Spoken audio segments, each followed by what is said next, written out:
ಬಂಧುಗಳೇ ನಮಸ್ಕಾರ. ನಾನು ಶಿವಮೊಗ್ಗ.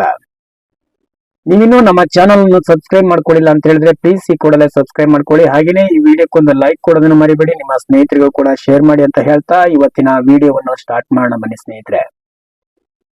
ಕನ್ನಡ ಚಲನಚಿತ್ರದಲ್ಲಿ ಬಹು ಬೇಡಿಕೆಯಾಗಿರ್ತಕ್ಕಂತ ಒಂದು ಕಾಲದ ನಟ ಅಂತಂದ್ರೆ ಡಾಕ್ಟರ್ ವಿಷ್ಣುವರ್ಧನ್ ಅವರು ಅಭಿಮಾನಿಗಳ ಹೃದಯದಲ್ಲಿ ಭಾವನಾತ್ಮಕವಾದಂತಹ ಒಂದು ನಂಟನ್ನ ಇಟ್ಕೊಂಡಿರ್ತಕ್ಕಂತ ಒಬ್ಬ ನಟ ಆಗಿದ್ದಾರೆ.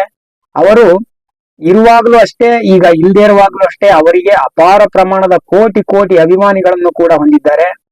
ಆದರೂ ಕೂಡ ಅವ್ರ ಜೊತೆಗೆ ಏನು ಅಭಿನಯ ಮಾಡ್ಕೊಂಡು ಅವ್ರ ಜೊತೆಗೆ ಬಂದಿರ್ತಕ್ಕಂಥ ಕೆಲವೊಂದಿಷ್ಟು ನಟರುಗಳಾಗಿರ್ಬೋದು, ನಿರ್ದೇಶಕರಾಗಿರ್ಬೋದು ಅಥವಾ ನಿರ್ಮಾಪಕರಾಗಿರ್ಬೋದು, ಡಾಕ್ಟರ್ ವಿಷ್ಣುವರ್ಧನ್ ಅವರಿಗೆ ಅವ್ರು ಇದ್ದಾಗ್ಲೂ ಅಷ್ಟೇ, ಇವಾಗ ತೀರ್ಕೊಂಡಾಗ್ಲೂ ಅಷ್ಟೇ ಹಲವಾರು ಅವರಿಗೆ ಬಂದಿರ್ತಕ್ಕಂಥ ಸವಾಲುಗಳು ಒಂದೆರಡಲ್ಲ.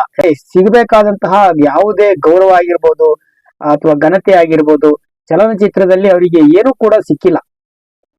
ಅವ್ರನ್ನ ಬಳಸ್ಕೊಂಡಿರ್ತಕ್ಕಂಥ ರೀತಿ ಬಹಳ ಖಂಡನೀಯ.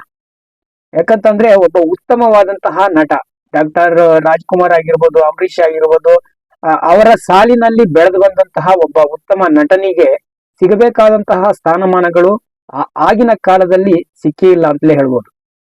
ಈಗ ಅವರ ಒಂದು ಸಮಾಧಿಯನ್ನ ಕೂಡ ಏನು ಅವರು ಅಂತ್ಯಕ್ರಿಯೆ ಮಾಡಿರ್ತಕ್ಕಂತ ಏನು ಸ್ಥಳ ಇದೆ ಅಭಿಮಾನ್ ಸ್ಟುಡಿಯೋದಲ್ಲಿ, ಈ ಉತ್ತರಹಳ್ಳಿ ಕೆಂಗೇರಿ ಹತ್ರ ಇರ್ತಕ್ಕಂತ ಅಭಿಮಾನ್ ಸ್ಟುಡಿಯೋದಲ್ಲಿ ಅವರ ಒಂದು ಅಂತ್ಯಕ್ರಿಯೆ ನಡೆಯುತ್ತೆ. ಆ ಒಂದು ಸ್ಥಳದಲ್ಲಿ ಒಂದು ಸಮಾಧಿ ರೀತಿ ಒಂದು ಸ್ಮಾರಕವನ್ನ ಮಾಡಿರ್ತಾರೆ ಚಿಕ್ಕದಾಗಿ. ಆ ಒಂದು ಸಮಾಧಿಯನ್ನ ಆಗಸ್ಟ್ 8ರ ರಾತ್ರಿ ಏನ್ ಮಾಡ್ತಾರೆ, ದುಷ್ಕರ್ಮಿಗಳು ಎಲ್ಲರೂ ಸೇರ್ಕೊಂಡು ಅದನ್ನ ನಲಸಮ ಮಾಡಿದ್ದಾರೆ. ಅದರಿಂದ ಅಭಿಮಾನಿಗಳಿಗೆ ಎಷ್ಟು ನೋವಾಗಿದೆ ಅಂತಂದ್ರೆ ಅಭಿಮಾನಿಗಳು ಕಣ್ಣೀರ್ ಹಾಕ್ತಾ ಇದ್ದಾರೆ. ಅಷ್ಟೊಂದು ನೋವನ್ನು ಉಂಟು ಮಾಡಿದ್ದಾರೆ. ಯಾಕಂತಂದ್ರೆ ಅದು ಅವರ ಒಂದು ಅಂತ್ಯಕ್ರಿಯೆ ಮಾಡಿರ್ತಕ್ಕಂತ ಒಂದು ಸ್ಥಳ ಆಗಿರುತ್ತೆ. ಅದರಿಂದ ಅದಕ್ಕೆ ಒಂದು ಭಾವನಾತ್ಮಕವಾದಂತಹ ನಂಟನ್ನ ಕೆಲವೊಂದಿಷ್ಟು ಜನ ಅಭಿಮಾನಿಗಳು ಇಟ್ಕೊಂಡಿರ್ತಾರೆ. ಮೈಸೂರಿನಲ್ಲಿ ವಿಶಾಲವಾದಂತಹ ಪ್ರದೇಶದಲ್ಲಿ ಒಂದು ವಿಷ್ಣು ಸ್ಮಾರಕವನ್ನ ಮಾಡಿದ್ದಾರೆ, ಮಾಡಿಲ್ಲ ಅಂತಲ್ಲ. ಆದ್ರೆ ಈ ಒಂದು ಅಂತ್ಯಕ್ರಿಯೆ ಮಾಡಿರ್ತಕ್ಕಂತ ಏನು ಸ್ಥಳ ಇದೆ ಇದಕ್ಕೆ ಅಭಿಮಾನಿಗಳು ಒಂದು ಭಾವನಾತ್ಮಕವಾದಂತಹ ನಂಟನ್ನ ಇಟ್ಕೊಂಡಿದ್ರು. ಅವಾಗ ಹೋಗಿ ಬರ್ತಾ ಇದ್ರು. ಈ ನಡುವೆ ಏನಾಗ್ಬಿಟ್ಟಿದೆ ಅಂತ ಹೇಳಿದ್ರೆ, ಈ ಅಭಿಮಾನ್ ಸ್ಟುಡಿಯೋದಲ್ಲಿ ಕೆಲವೊಂದಿಷ್ಟು ಜನ ಅಭಿಮಾನಿಗಳಿಗೆ ಅಲ್ಲಿ ವಿಷ್ಣು ಸ್ಮಾರಕವನ್ನ ನೋಡ್ಲಿಕ್ಕೆ ಬಿಡ್ತಾನೆ ಇಲ್ಲ, ಅಂದ್ರೆ ಹೋಗೋದಕ್ಕೂ ಕೂಡ ಬಿಡ್ತಾ ಇಲ್ಲ. ಬೀಗ ಹಾಕಿರ್ತಕ್ಕಂತ ಸನ್ನಿವೇಶಗಳು ಕೂಡ ಅಲ್ಲಿ ಕಂಡು ಬರ್ತವೆ. ಆ ತರದ ಒಂದು ಸನ್ನಿವೇಶ ಇತ್ತು. ಈಗ ಆಗಸ್ಟ್ 8ರ ಒಂದು ಏನು ಅವತ್ತು ವರಮಹಾಲಕ್ಷ್ಮಿ ಹಬ್ಬ ಏನಿತ್ತು, ಅವತ್ತು ಯಾರು ಕೂಡ ಆ ಕಡೆ ಹೋಗೋದಿಲ್ಲ ಅಂತ ಹೇಳಿ ಅನ್ಕೊಂಡಿರ್ತಕ್ಕಂತ ಈ ದುಷ್ಕರ್ಮಿಗಳು ಏನ್ ಮಾಡಿದಾರೆ ಅಂತ ಹೇಳಿದ್ರೆ ಅವತ್ತಿನ ರಾತ್ರಿನೇ ಅದನ್ನ ಸಂಪೂರ್ಣವಾಗಿ ನಲಸಮ ಮಾಡಿರ್ತಾರೆ. ಇದರಿಂದ ಕೋಟ್ಯಾಂತರ ಜನ ಅಭಿಮಾನಿಗಳು ಏನಿರ್ತಾರೆ ಅವರಿಗೆ ಬಹಳ ದುಃಖವನ್ನು ತಂದಿರ್ತಕ್ಕಂತ ಒಂದು ಸನ್ನಿವೇಶ ಆಗಿರುತ್ತೆ.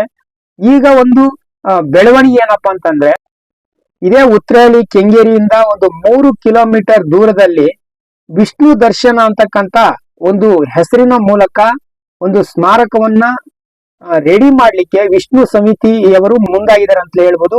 ಇದಕ್ಕೆ ಅಲ್ಲಿ ಒಂದು ಅರ್ಧ ಎಕರೆ ಜಾಗವನ್ನ ನಟ ಕಿಚ್ಚ ಸುದೀಪ್ ಅವರು ಖರೀದಿ ಮಾಡಿಬಿಟ್ಟು ಆ ಒಂದು ಸ್ಮಾರಕವನ್ನ ನಿರ್ಮಾಣ ಮಾಡ್ಲಿಕ್ಕೆ ಕೊಡ್ತಾರೆ ಅಂತ ಸಾಕಷ್ಟು ಜನ ಹೇಳ್ತಾ ಇದ್ದಾರೆ. ಇದೇ ಸೆಪ್ಟೆಂಬರ್ 2ರಂದು ಕಿಚ್ಚ ಸುದೀಪ್ ಅವರ ಒಂದು ಬರ್ತ್ಡೇ ಇದೆ.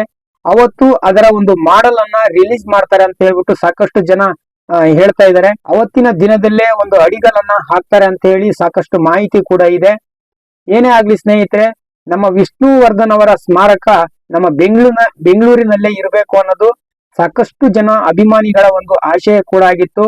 ಎಲ್ಲರೂ ಕೂಡ ಮೈಸೂರಿಗೆ ಹೋಗಿ ನೋಡೋದಕ್ಕೆ ಆಗಲ್ಲ, ನಮ್ಗೆ ಬೆಂಗಳೂರಿನಲ್ಲೇ ವಿಷ್ಣುವರ್ಧನ್ ಅವರ ಸ್ಮಾರಕ ಆಗ್ಲಿ ಸಮಾಧಿ ಆಗ್ಲಿ ಇರಬೇಕು ಅಂತ ಹೇಳಿ ಸಾಕಷ್ಟು ಜನ ಅಭಿಮಾನಿಗಳ ಆಸೆಯನ್ನ ನಟ ಕಿಚ್ಚ ಸುದೀಪ್ ಮತ್ತು ಆ ಒಂದು ವಿಷ್ಣು ಸಮಿತಿಯ ಅಧ್ಯಕ್ಷರಾಗಿರ್ತಕ್ಕಂತ ವೀರಕ ಪುತ್ರ ಶ್ರೀನಿವಾಸ್ ಅವರ ಒಂದು ನೇತೃತ್ವದಲ್ಲಿ ವಿಷ್ಣು ಸ್ಮಾರಕ ರೆಡಿ ಆಗುತ್ತೆ ಅಂತ ಹೇಳ್ಬೋದು. ಇನ್ನೇನು ಕೆಲವೇ ದಿನಗಳಲ್ಲಿ ವಿಷ್ಣು ಸ್ಮಾರಕ ನಾವು ನೋಡ್ಲಿಕ್ಕೆ ಸಿಗುತ್ತೆ ಅಂತ ಹೇಳಿ ನಮ್ಮೆಲ್ಲರ ಒಂದು ಆಶಯ ಕೂಡ ಆಗಿದೆ.